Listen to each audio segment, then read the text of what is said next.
What's the meaning of Chardonnay?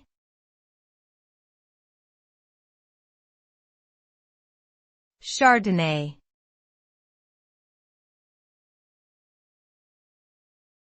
Chardonnay.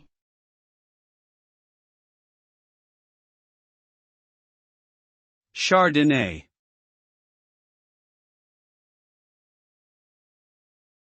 Chardonnay.